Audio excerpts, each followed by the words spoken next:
Assalamualaikum warahmatullahi taala wabarakatuh. Kaifa halukum? Alhamdulillah, alhamdulillah. Baik, al-yawm al-barah. Hari ini pertama kali saya sampai kat sini. Jadi suatu perkara yang baru. Dapat bersama dengan anak-anak pokok, anak di Ulum.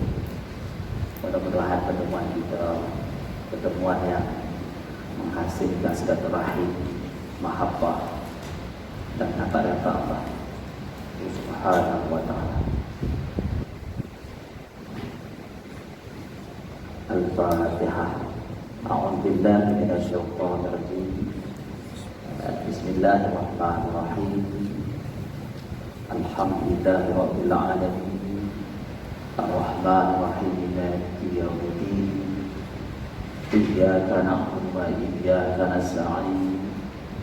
Ihdinas siratal mustaqim. Siratal ladzina an'amta 'alaihim ghairil maghdubi 'alaihim waladdallin. Bismillahirrahmanirrahim. Ya Allahumma ya Latif bi khalqihi, ya Alim bi khalqihi, ya Khabir bi khalqihi. Utuh bina ya Latif ya Alim ya Khabir. Arif ya Allah ya Rasulullah. La ilaha illallah Muhammad Rasulullah. Bismillahirrahmanirrahim. Alhamdulillahi wahidil ahad. Al-Farid as-Samad alladzi lam yalid wa lam yulad wa lam yakul lahu kufuwan ahad. Asyhadu an la ilaha illallah wa asyhadu anna Muhammadan abduhu wa rasuluh. La ilaha illallah wahdahu la syarika lah. Lahul mulku wa lahul hamdu wa huwa hayyun la yamut bi yadihi al-khairu wa huwa ala kulli syai'in qadir. Subhanaka la ilma lana illa ma 'allamtana innaka antal alimul hakim. Rabbi shrah li sadri wa yassir li amri wa hlul 'uqdatam min lisani yafqahu qawli. Allahumma yassir wa la tu'assir wa la haula wa la quwwata illa billahil 'aliyyil 'azim. Bersyukur kehadrat Allah, kita pada hari ini dapat bersua untuk kita sambung bacaan kitab yang dibaca oleh Al-Fadilah Al-Mahum Ustaz Hasbullah yang telah meninggal dunia. Jadi saya diminta untuk memenuhi kekosongan yang kita tinggalkan dan menyambung semula kitab yang kita baca, iaitu kitab Penawar Bagi Hati. Jadi Ustaz tak tahu tentang mana dia berhenti. Ada tanda tak di mana Ustaz Hasbullah berhenti. Kali ikutnya kita mulakan pada muka surat Raqam 20, Safhah Raqam 20. Al-Mawdu' kitab yang asalnya dibayar qalbu. Dua tajuk kitab yang kedua pada menjelaskan hati. Kita mulakan muka surat 20. Muka surat 20 kitab yang kedua pada menyatakan qalbun, artinya jantung.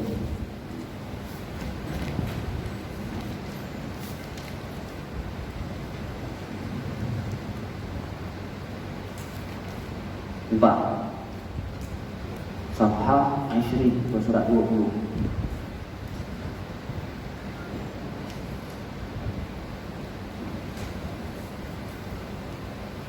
Baik. Penawar bagi hati. Ubah. Baik.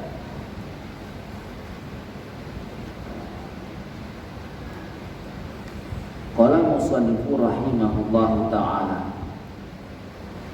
wa nafa'ana bi 'ulumihi fi darain al-akhirah. Kitab yang kedua pada menyatakan qalbun, artinya jantung. Ingatlah, kita nanti akan dipertanggungjawab di hadapan Allah fi yaumil hasyr, pada hari dihimpunkan Allah di padang mahsyar. Setelah kita melalui alam barzakh dan alam ataupun yaumul ba'si, alam kebangkitan semula. Jadi al-ulama ulama berkata al-muradu bil qiyamah, yang dikehendaki dengan hari kiamat, hari yang yub'ats, hari yang dibangkit ba'dal maut, selepas kematian. Tetapi selepas kematian ada fasa-fasa dia, fasa barzakh, fasa kebangkitan semula, fasa yaumul hasyri, hari yang akan dihimpunkan kita semua. Dan apabila kita dibangkitkan pada hari yaumul hasyri, pada hari himpunan di padang mahsyar, di sana ada tuntutan hak ke atas kita, kerana di sana mahkamah yang hakimnya Rabbul Alamin, Tuhan seluruh alam. Jadi dalam firman Allah menyebut keadaannya di sana, wa ma kuntum tastakbiruna an yashhada 'alaikum sam'ukum wa ala absarukum wa la junub. Apa-apa juga yang kamu lindung, kamu tutup ketika di dunia ini, segala kebaikan dan segala keburukan yang kita lindung dan kita tutup, yang zahir itu tak dibicarakan sebab dimaklumi kedudukannya, tapi yang kita lindung, yang kita sorok keburukan atau kebaikan. Wa ma kuntum tastabiruna ayyashhada 'alaikum, pada hari itu akan bersaksi ke atas kamu, yaitu sam'ukum, telinga kamu sendiri, wala absarukum wala juludukum, dan mata dan kulit kamu. Dan pada hari itu juga al-yawma nakhtimu ala afwahihim, pada hari itu kami tutup lidah kamu. Yang akan bercakap wa tukallimuna aydihim, pada hari itu wa tukallimuna aydihim, tangan-tangan kamu, wa tashhadu arjuluhum, dan yang bersaksi ke atas apa yang kamu buat oleh kaki-kaki kamu, dimaka dia sebut apa yang telah kamu usahakan. Baik, tempat yang paling rahsia dalam tubuh kita ni al-qalbun, hati. Siapa pun tak tahu, malah malaikat pun tak tahu apa yang dalam hati kita. Maka dengan sebab itulah pada hari ini dimulai dengan kitab yang kedua pada menyatakan hati, kerana akan dinilai oleh Allah pada yaumul hasyri nanti, dan akan dibongkarkan seluruh yang tidak kelihatan di dunia dan tidak mengetahui siapa pun kecuali kita, baikkah hati kita, burukkah hati kita. Maka pelajar yang dikasihi sekalian,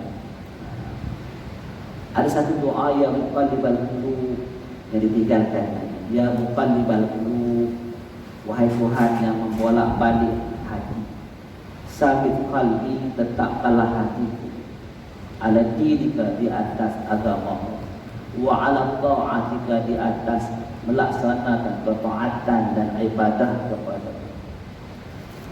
Kenapa tak ya muqallibal yadi? Kenapa tak ya muqallibal famin? Ya muqallibal famin, ya muqallibal yadin? Kerana hati ini sangat seni dan sangat susah nak kita jaga. Hatta bersangka-sangka yang berbagai-bagai itu bukan di tangan tapi di hati. Dalam seketika dia ketawa, seketika dia akan bergenang air mata dan menangis. Dan seketika dia baik, tetapi seketika dia akan buat jahat di hati. Sebab itu susah, kerana anggota yang paling susah nak kita jaga. Maka ada doa khas, ya muqallibal qulub, wahai Tuhan yang menguasai hati, yang mengubah-ubah hati, tetapkanlah apa juga keadaan di dalam agama dan dalam melaksanakan ketaatan kepada-Mu. Jadi dengan sebab itu, pelajaran yang kita sekalian, ahli syurga ni akan menyesal nanti kita andai kata telah dimasukkan oleh Allah ke dalam syurga, ahli syurga akan menceritakan hal-hal yang dilalui di dalam alam dunia yang lalu. Maka sebuah hadis menyebut laisa yatahassaru ahlul jannah, ahlul jannah tidaklah merasa kesal oleh ahli syurga illa sa'atan, kecuali dengan satu saat lam yazkuru fiha, lam yazkurullah fiha, yang tidak mereka sebut ingat dalam hati mereka pada saat tersebut. Saat yang tidak mereka sebut padanya Allah, tidak berzikir kepada Allah. Hak tu yang sangat dikesali oleh ahli syurga apabila telah ke syurga nanti. Maknanya masa-masa kita ni perlu sehingga perlunya kita ni dalam keadaan iza kunta subtun, apabila kau ni tadi yang hendaklah tafakuran, sentiasa memikirkan kebesaran Allah. Wa iza mantaqahu, hendaklah zikran, sentiasa berzikir-zikir dengan lidah. Wa iza safara, apabila bersiar-siar ke jalan, tadabburan, hendaklah merenung-renung kebesaran Allah. Maka dengan kerana itu menjadi satu perubahan kepada kita, hendaklah minal qalbi, daripada hati. Iza salahat qalbu salahat jasadul kullu. Bila hati kita diberi baik, diasuh, dapat pimpinan Allah, maka mulut kita pun dibasahi dengan zikrullah. Tangan kita pun akan senang melakukan ketaatan kepada Allah. Tapi bila hati kita sungguh jahat, sawadun hitam, maka kita akan berat nak buat segala yang disuruh oleh Allah. Baik, hati ini istimewa.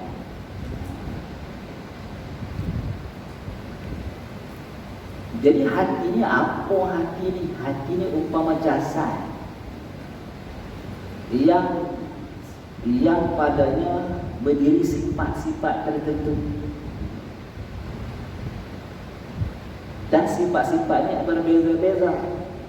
Seketika dia mengandungi sifat suka berfikir dan mempertimbangkan antara hak dan batil, maka itu dipanggil qalbun akilun, hati yang berakal. Hati ni kadang-kadang dia disinggahi dengan pasrah kepada Allah, mengakui kebesaran Allah, bertawakal dia dengan keagungan dan maha sempurnanya Allah, bersifat mengetahuinya, hilang resah dia. Hati nama qalbu ruhin, hati yang baru. Bila mana hati ni tadi selain daripada qalbun ruhin wa qalbun akli, bila mana hati tadi beriman kepada Allah, qalbun ma'rifah, dipanggil hati yang ada ma'rifah.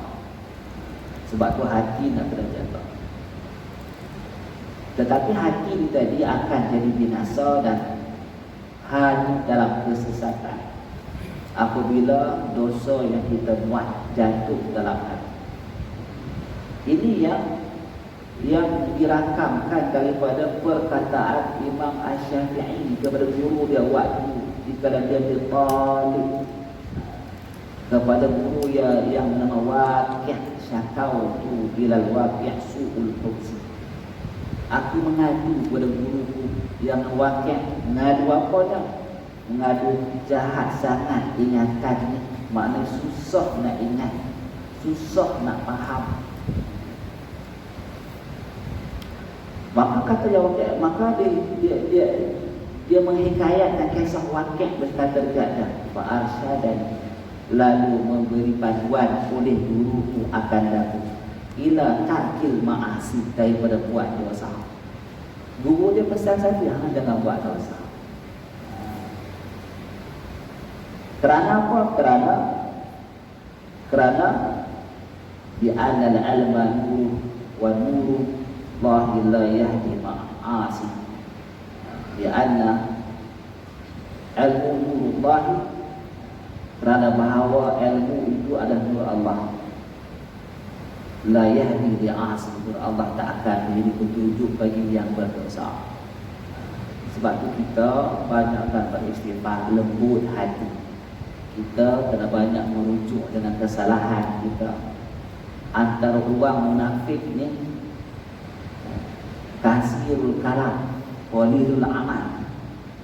Cakap pandai, buat sikit. Cakap banyak, tapi amalannya tak ada. Beristighfarnya tak ada, bertasbihnya tak ada, bertakbirnya tak ada, bertahlil tak ada, solat sunatnya tak ada. Tapi bab cakap menang dia. Itu setengah daripada min alamatil munafik. Jadi kita kena ubah supaya kita ni tadi dipimpin Allah, duduk dalam arena komplek mana dulu, serta dengan zahir dan batin, bukan zahir dan batin sekali. Baik. Dan padanya 10 bab yang mengandung akan sifat kecelaan yang 10. Padanya kitab pada menerangkan qalbu itu ada 10 bab pula. Kitab di bawah kitab ada abwab. Di dalam abwab ada fasal. Di dalam fasal ada masail. Maka kalau kita ni tadi kalau kita ni tadi mengaji kitab, mesti kita kena faham. Kitab tu daripada dalamnya ada abwabun dan dalamnya ada fawasil, bahwa fasal-fasal perenggan-perenggan, dalam perenggan-perenggan ada masail-masail. Nah, di sanalah baru sebuah kitab. Sebab tu dia kata ada 10 bab. Pertama, qalbun jasmani. Ada no. Ketahui olehmu bahawasanya qalbun itu ada bagi 2 makna, 2 naud. Ulama mengkaji dah 2 naud, 2 bentuk yang kita kena faham. Pertama, qalbun jasmani. Makna yang pertama dipanggil qalbun jasmani, iaitu daging yang ditaruh di dalam dada sebelah kiri yang menyerupai ia akan jantung pisang. Dia besar atas, kecil bawah. Sebab itu dikata macam jantung pisang. Dan qalbun yang macam ni ada pada bahai wal amwat. Jantung yang macam ni ada pada haiwan dan pada mayat, katanya ulama. Lalu tabaru pihak mereka tak mengambil iktibar nak bahaskan jantung yang macam ni, hati yang macam ni. Yang dalamnya ada darah yang hitam. Sebab tu kalau kita sembelih ayam ke lembu ke, jantung dia tu bila kita belah ada rongga, dalamnya ada darah pekat warna hitam. Ini makna yang pertama. Dan iaitu daging yang tertentu di dalamnya ada lubang, ada ruang, dan di dalam lubang itu ada darah yang hitam. Itu yang qalbun yang jasmani. Mana satu ustaz, jantung ke qalbun hitam mutarajjimun bi dengan hati, diberizi dengan hati. Tapi kenapa di sini jantung pula? Jadi di sini dikehendaki jantung, bukan hati. Kalau qalbun itu diterjemah hati, hati itu macam mana pula? Dia bukan bulat, ada rongga tengah. Habis itu macam mana? Pergi ke pasar, tengok hati lembu. Dia tak bulat, dia nipis. Itu hati. Yang dimuratkan dalam jantung tu yang macam jantung pisang. Qalbun tu yang dikehendaki adalah macam jantung pisang, bukan macam hati yang kita faham tu. Baik.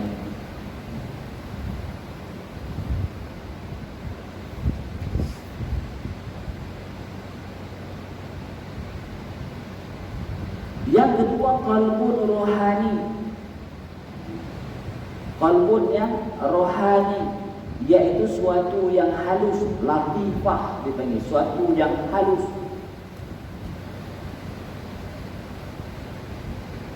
yang mengetahui dan mengenal dan yang mendapat daripada manusia. Hak ni yang dimaksudkan. Dia dapat seorang manusia, dia dikatakan ciri-ciri seorang manusia ni nafsun natiqun. Dia beritahu sah dan batal sesuatu, betul dan salah sesuatu. Dia boleh pertimbangkan sesuatu jadi benar atau sesat. Dia boleh rasai suatu terjadi marah atau suka. Ini di jantung, itulah. Jantung tu peranan dia macam tu. Maka kata ulama, qalbun itu latifatun rabbaniyah, satu kejadian yang senyap bangsa ketuhanan. Maksudnya rabbaniyah ghaibul wujud, suatu yang menjadi ghaib, suatu perkara ghaib yang ada pada manusia.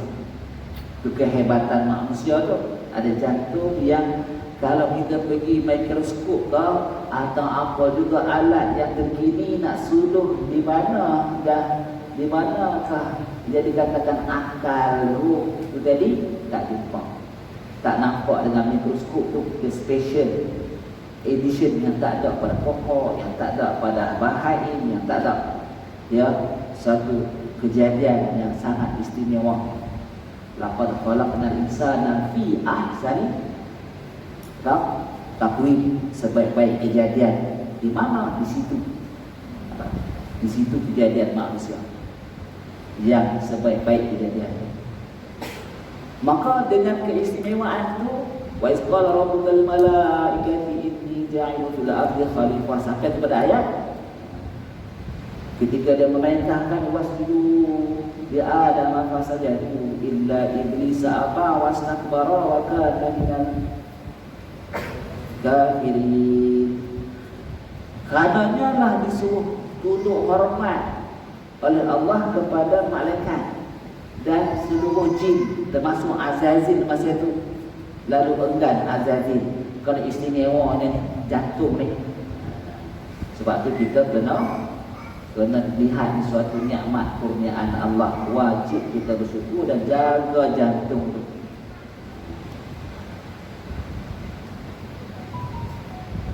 Dan ia hakikat manusia. Inilah yang dipahami sebagai siapa itu manusia. Nafsun natiqun, ada suatu keupayaan yang boleh berkontrak sosial, yang boleh berhubungan, yang boleh berbincang, yang boleh memahami, yang boleh bertolak ansur, yang mengetahui batal dan sah, yang ada keyakinan, yang ada pegangan, yang ada sifat redha, tawakal, zahid, tahan marah, ikhlas sebagainya.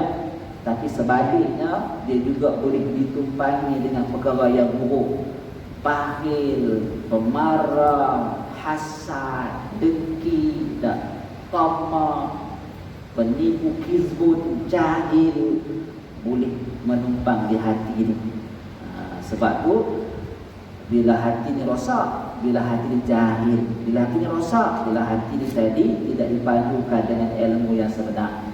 Sebab tu talabul ilmi faridah, memelihara tuntutan ilmu itu suatu kefarduan kerana ia dapat memberi faedah kepada kita, iaitu menjaga hati kita daripada tersesat jauh. Telinga dia bukan pekak pun, mata dia bukan buta pun, tangan dia bukan stroke pun, kaki dia bukan gaul pun, tak boleh nak sayang kerana hati degil. Sebab tu kita kena jaga. Dah sampai ke tahap hati degil, hak yang ni tak ada jalan lain. Kadang-kadang terpaksa beri hukuman, kadang-kadang terpaksa kita bagi hukuman itu dalam penjara semua tu. Jadi tak dapat nak kawal disebabkan kegilaan yang terbabas jauh daripada jalan yang sebenar. Tak dapat nak kawal. Dia bukan tak ada fikiran, dia bukan tak ada perasaan, tapi dia tak boleh nak normalkan fikiran tu, menghormati orang, menjaga hak orang. Dia tak dapat nak kontrol. Tengok orang punya, hak dia punya. Tengok orang punya, hak dia punya. Berlakulah kecurian dan rampasan sampai tahap membunuh. Perasaan dia tidak boleh kawal. Tapi kalau baik sungguh sampai dia menjadi martabat para rasul dan anbiya, mengatasi seluruh kemuliaan makhluk Allah yang maksum, malaikat kan berdosa. Maka terbaiknya di sisi Allah adalah rasul. Di sisi Allah adalah rasul. Manusia juga yang terbaik, dan ada kala manusia juga yang terkeji. Itulah haiwan ikut kita itu tak dijaga. Sebab itu kita kena tahu penyakit hati ini, supaya kita jangan sampai jauh sangat. Punya jahat manusia ni sampai dia mencapai satu keadaan tak dapat pertimbangan waras. Ana rabbukumul a'la. Dia bukan Tuhan, dia mengaku dia Tuhan. Sampai ke tahap tu bergegar alam. Pengsan iblis dengan ucapan Firaun. Pengsan iblis tu, aku jahat juga tapi tak sampai mengaku Tuhan. Pengsan rempah iblis seketika sebelum dia lari. Kadang-kadang dia tak lari, aku takut kemurkaan Allah, aku berkena juga. Tahap tu punya dahsyatnya kejahatan manusia ni. Punca dia, siapa dia? Hati dia tu. Firaun pekak apa? Dalam sirah Firaun tak pekak. Firaun buta ke? Firaun tak buta. Firaun tak gila ke? Firaun tak gila. Hati dia tu dah rosak. Sebab tu kalau hati ini rosak, papan elektronik dah rosak, habis semua rosak. Dia panggil total loss. Jadi dia lahum qulubun la yafqahuna biha wa lahum ujunun la yasma'una biha wa lahum 'aynun la yubsiruna biha. Sampailah habis depa ada mata tapi tak boleh tengok kebenaran, depa ada telinga tapi tak boleh dengar, tak boleh dengar yang kebenaran, depa ada hati tapi tak ditimbang oleh kebenaran. Jadi itulah sampai satu tahap kita takut. Sebab tu kita mengaji supaya kita kenal di mana sampai kejahatan kita ni tadi akan menjadi kejahatan yang merosakkan seluruh alam. Kiamat berlaku kerana orang baik dah tak ada. Tidak. Kiamat ni berlaku kerana orang baik dah tak ada. Orang yang hak sebut Allah tak ada dah. Maka berlakulah kiamat. Kemuncak kita jahat boleh menghancurkan alam ni. Tebang pokok buat musangking punya ladang itu salah satulah. Kan ada kes kayu rendah, teroka, rimba sampai botak hutan buat musangking kan. Itu pun jadi isu. Itu tak sampai trauma lagi, tapi bila sampai dia sampai macam Firaun tu, rasa Allah akan hancur sehancurnya.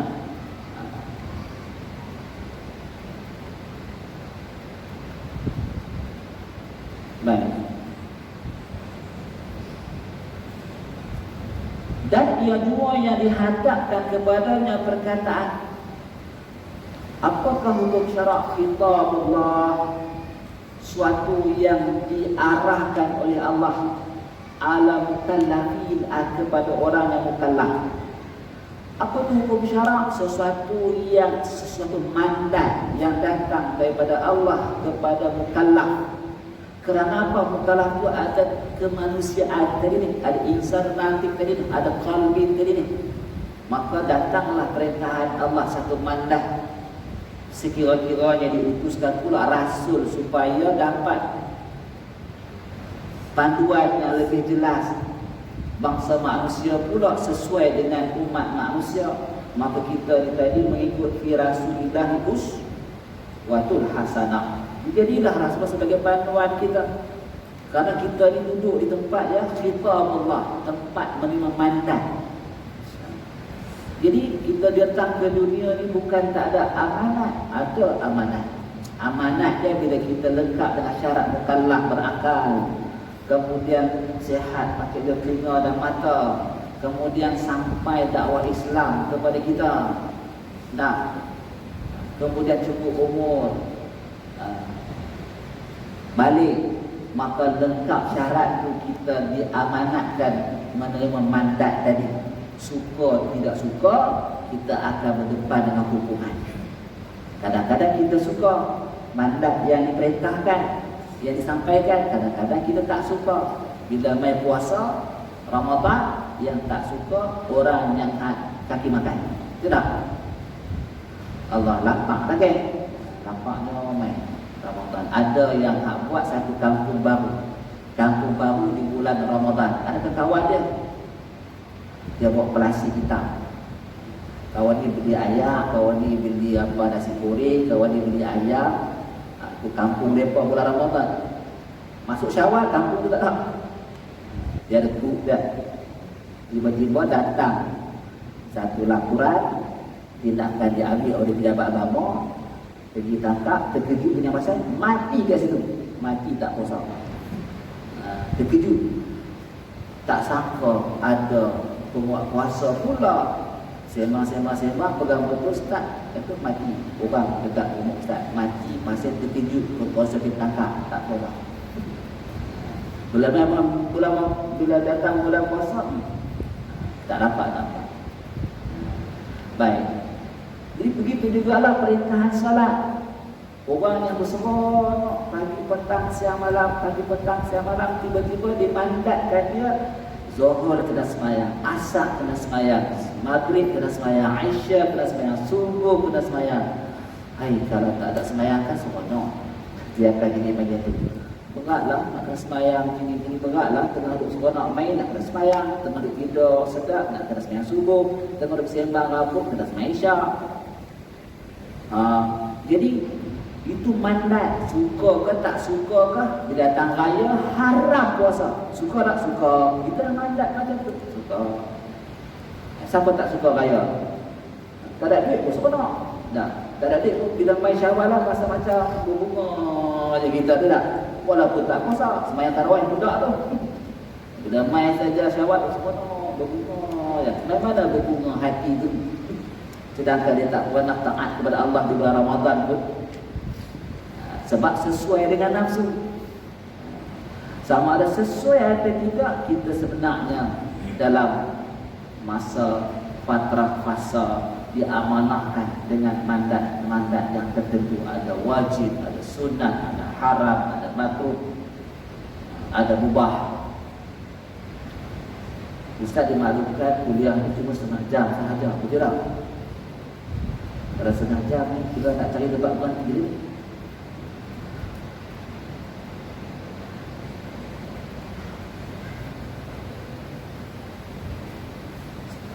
Dan yang dua, kalbu dua yang disuruh dan yang dilarang. Hati itulah tempat menerima perintah dan tegah. Dan ada baginya sangkut paut dengan kalbu jasmani. Dan dia memang ada sangkut paut dengan kalbu jasmani. Sebab ibarat sifat dengan zat. Ibarat sifat, ibarat warna dengan dinding tu. Dia kaitan dia. Kalau katalah dia tu tadi dinding tu diroboh, warna tu tak akan tekan di situ, dia pun akan hilang ikut dinding tu juga. Tidak. Dan warna itu boleh diubah, daripada hijau ke kuning, daripada hijau ke hitam, boleh berubah sifat kepada dinding zat dinding tu. Begitulah kalbu ni, jantung ni, itu zat yang menumpang pada dia akal, ruh dan ma'rifah. Jadi kalau kata macam tu, maka penting tak jantung yang jasmani itu? Pentinglah. Kalau dah tersumbat, mati, tak ada nak berdiri dah sifat-sifat apa ni? Bukan malah akal, ruh dan ruh.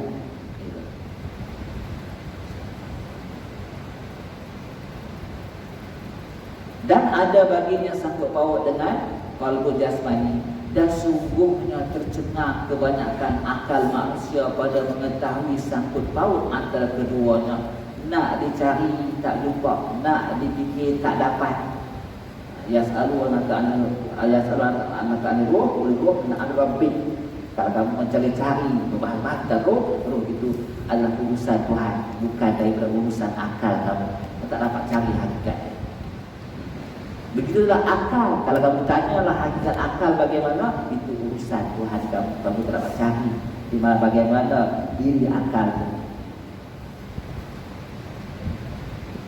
Kerana bersangkutan keduanya menyerupai akan bersangkutan arak dengan isim. Arak tu sifat, isim tu tubuh. Atau bersangkutan yang memakai perkakas dengan perkakas. Yang memakai perkakas dengan perkakas. Apa ni yang pakai perkakas dan perkakas ni? Macam Macam baju dijahitnya dengan bunga-bunga, kerawang-kerawang macam tu dah. Maka baju tu dengan bunga-bunga tu dipakaikan satu perkakas yang kita pakai pula kepada tubuh. Jadi umpama macam tu. Dan apabila disebutkan akan jatuh dalam kitab ini, kitab Tanwir Qulub, kitab penawar bagi hati, di dalam kitab, maka dikehendakinya makna yang kedua, bukan yang pertama, yang jantung, yang hak jasmani, yang dalamnya ada rongga dan darah hitam. Yang ketiga, yang dia ada pada bahari wal amwat, tapi jantung bermakna tsani, bermakna yang kedua, yang kita kena lihat sebagai satu anugerah, nikmat yang akan disoal oleh Allah kepada setiap diri yang ada hati yang kedua ni. Kecuali dia ditakdirkan gila, kecuali dia tidak ditakdirkan hidup atas muka bumi ini, yang itu dipertanggungjawabkan. Baik.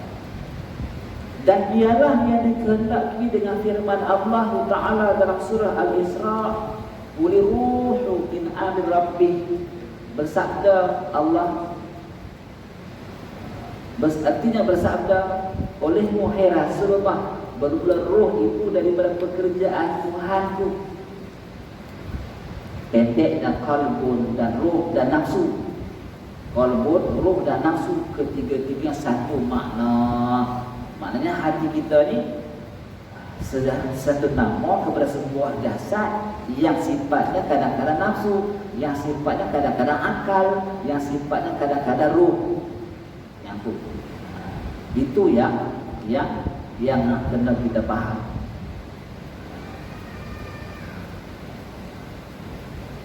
Jadi bila kita bahaskan tentang nafsu, dia akan wujud beberapa pembahasan yang lain pula.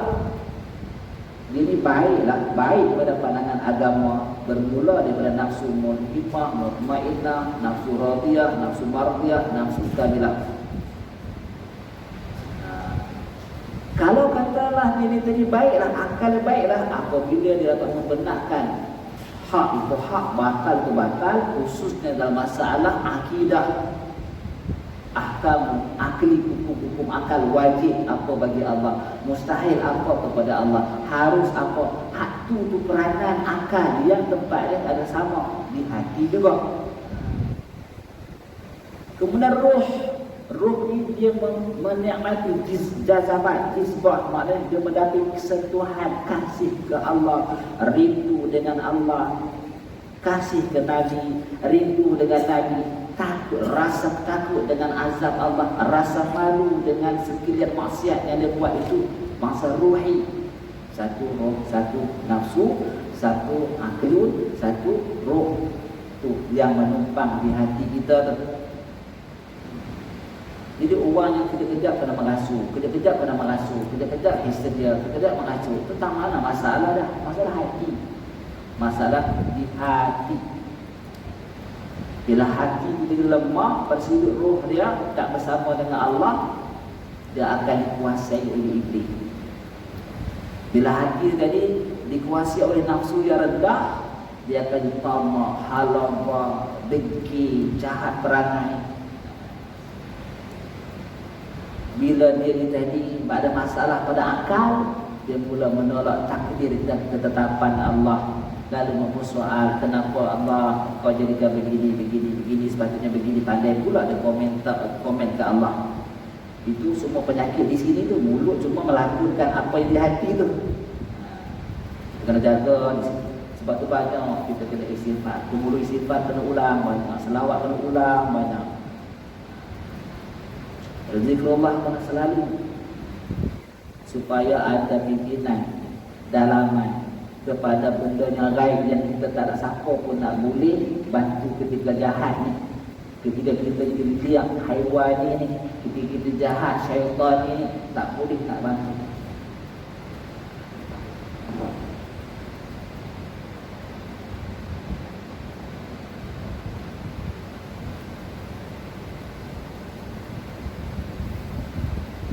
Berkata akannya oleh Hujjatul Islam Al-Ghazali dan Ihya Ulumuddin, di mana yang dikatakan qalbun itu pada satu sudut ada roh, pada satu sudut adalah nafsu, pada satu sudut adalah akal. kerana nukilan daripada apa yang dibentangkan oleh Imam Al-Ghazali rahimahullah dalam Ihya Ulumuddin. Untuk panjang lebar kita buka lah dalam kitab sana. Imam Ghazali membahaskan ini, maka Syekh Abdul Qadir Al-Mandili ini dia mencubit daripada apa yang ada di sana.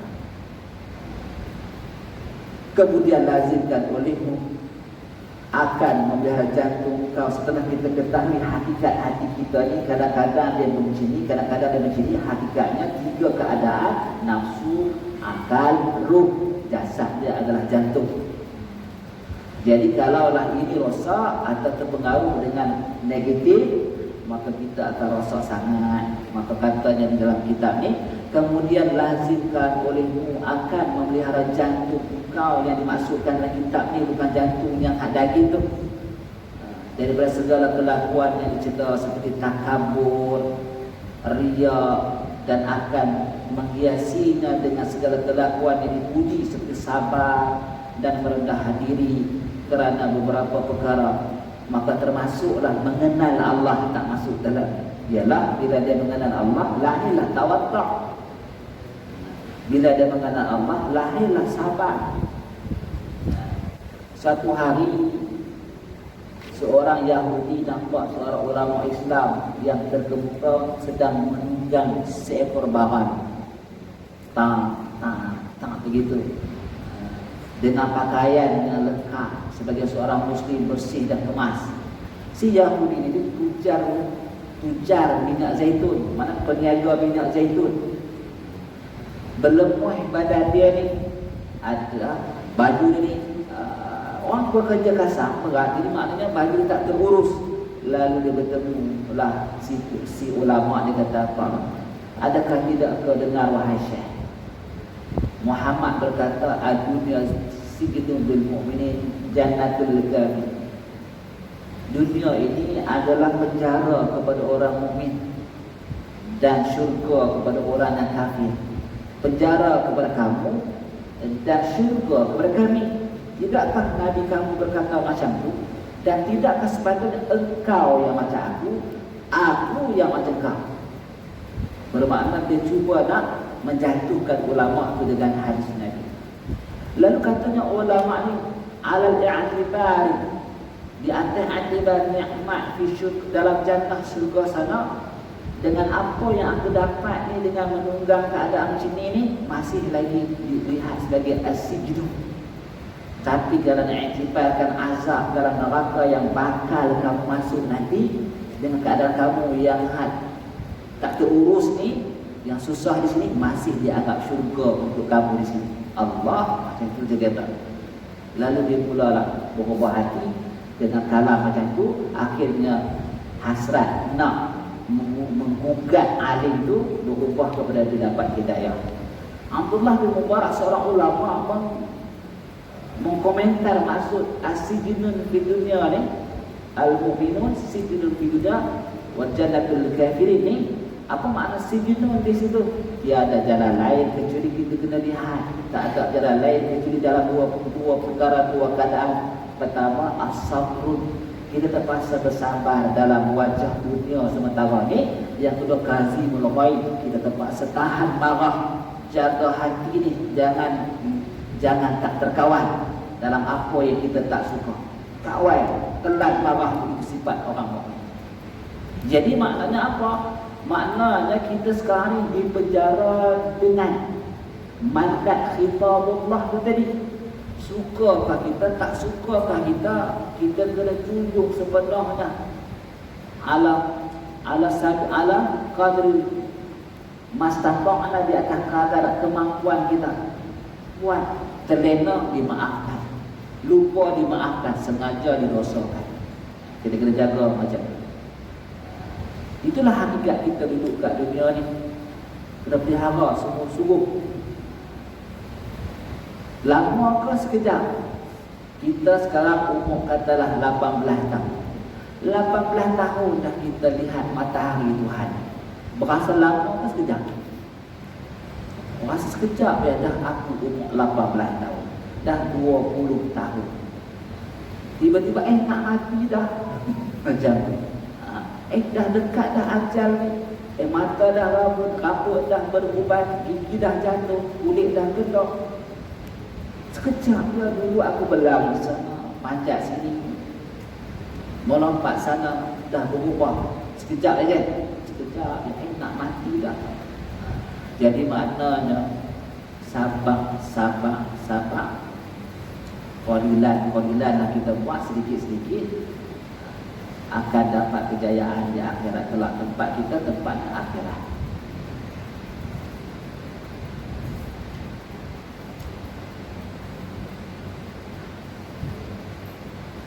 Kemudian lazim olehmu akan melera jantung kau. Wallahu a'lam wa a'lam, kita berfiksi.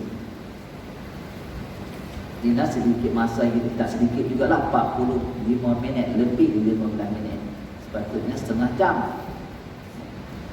Jadi sedikit buat perkongsian kita berpetang ni, mudah-mudahan ada barakahnya, harapan kita, barakah yang datang dari pengarang kita, Syekh Abdul Qadir Al-Mandiri. Jadi bukanlah maknanya apa ni Ustaz mengajak pada hari ini sebagai tetap berganti barangkali orang lain. Cuma hari ini nak memenuhi kekosongan yang ditinggalkan oleh Al-Qadir Al-Marhum Ustaz Hasbullah. Baik, mudah-mudahan dia dalam rahmat Allah. Wallahu a'lam wa a'lam. Bismillahirrahmanirrahim. Allahumma inna nas'aluka ilman nafi'an wa qalban khashi'an wa amalan shalihan wa da'watan taqabbala. Allahumma ya rabbul ikhlas qulubana min asyirki wal a'siyan haqqan taqallasa. Qul huwallahu ahad, Allahus samad, lam yalid wa lam yulad wa lam yakul lahu kufuwan ahad. Amin ya rabbal alamin.